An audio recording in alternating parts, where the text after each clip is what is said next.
اعوذ باللہ من الشیطان الرجیم بسم اللہ الرحمن الرحیم السلام علیکم ورحمۃ اللہ وبرکاتہ۔ میں امید کرتی ہوں کہ آپ سب خیر و عافیت سے ہوں گے۔ میری دعا ہے کہ اللہ پاک آپ سب کو خیر و عافیت سے رکھیں، آمین۔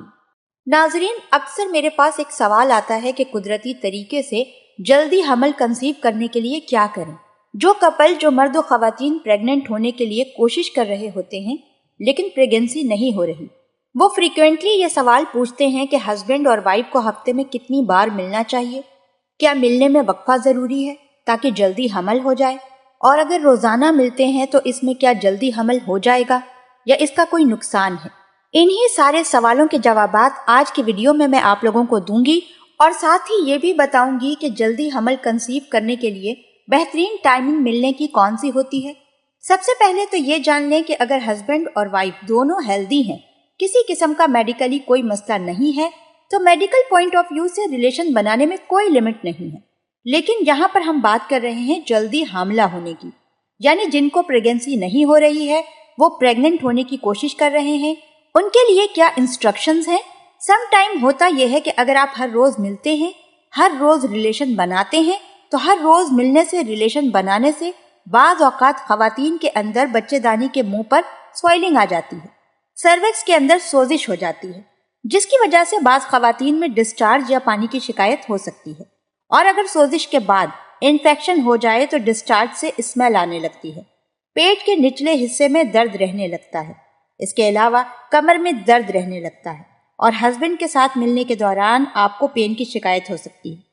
پھر انفیکشن کے ہوتے ہوئے پریگننسی کنسیو کرنے میں آپ کو بہت زیادہ مشکل پیش آ سکتی ہے، اور اگر مردوں کے حساب سے دیکھیں تو ہر روز ملنے سے اور ڈسچارج ہونے سے مرد کا سیمن پتلا ہو جاتا ہے، اس کے اندر اسپرم کم رہ جاتا ہے، حرکت کرنے والے اسپرم ہوتے ہیں ان کے اندر بھی کمی آ جاتی ہے،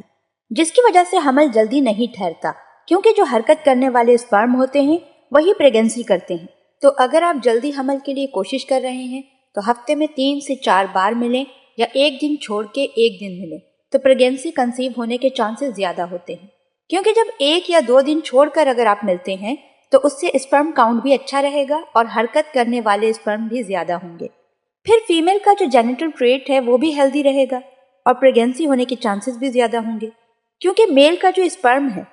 ایک دفعہ جب ایجوکلیٹ ہو جاتا ہے تو فیمیل کے جینیٹل ٹریٹ کے اندر وہ میکسیمم 5 دنوں تک زندہ رہ سکتا ہے اور پریگننسی کر سکتا ہے، جبکہ جو خاتون کا انڈا ہے وہ صرف 24 گھنٹے تک زندہ رہتا ہے۔ اس لیے اگر آپ 1 یا 2 دن چھوڑ کر بھی ملتے ہیں تب بھی پریگننسی کنسیو کرنے کے چانسز رہتے ہیں، اور جب آپ کے پیریڈز آنے میں 1 ہفتہ باقی ہوتا ہے اس وقت آپ کوشش کریں، آپ ریلیشن بنانا اوائڈ کریں،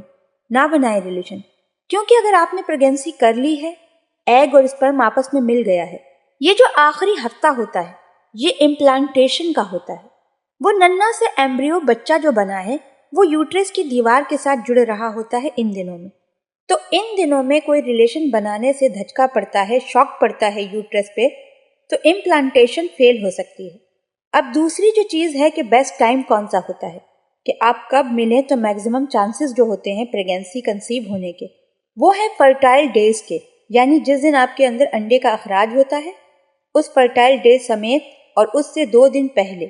اور اس سے 2 دن بعد، تو یہ جو 5 سے 7 دن ہوتے ہیں، یہ جو 1 ہفتہ ہوتا ہے، اس میں آپ ڈیلی بھی ریلیشن بنائیں یا ایک دن چھوڑ کر ریلیشن بنائیں تو پریگننسی کنسیو کرنے کے چانسز میکسیمم ہوں گے۔ اور کوئی بھی خاتون ایگزیکٹ اپنا فرٹائل پیریڈ یا ایوولیشن ڈے کیسے نکال سکتی ہے، اس کی ویڈیو انشاءاللہ آنے والے دنوں میں ڈیٹیل سے بنا کے بتاؤں گی۔ امید کرتی ہوں کہ آج کی ویڈیو آپ تمام ہی لوگوں کو پسند آئی ہوگی۔ اللہ پاک ہم سب کو دین کی سمجھ عطا فرمائے اور اس کے مطابق زندگی بسر کرنے کی توفیق عطا فرمائے، آمین۔ آپ ہمارے چینل کو ضرور سبسکرائب کر لیں، سبسکرائب کے ساتھ ساتھ ہماری ویڈیو کو لائک بھی کر دیں۔ اللہ پاک آپ سب کو اپنے حفظ و امان میں رکھے، آمین۔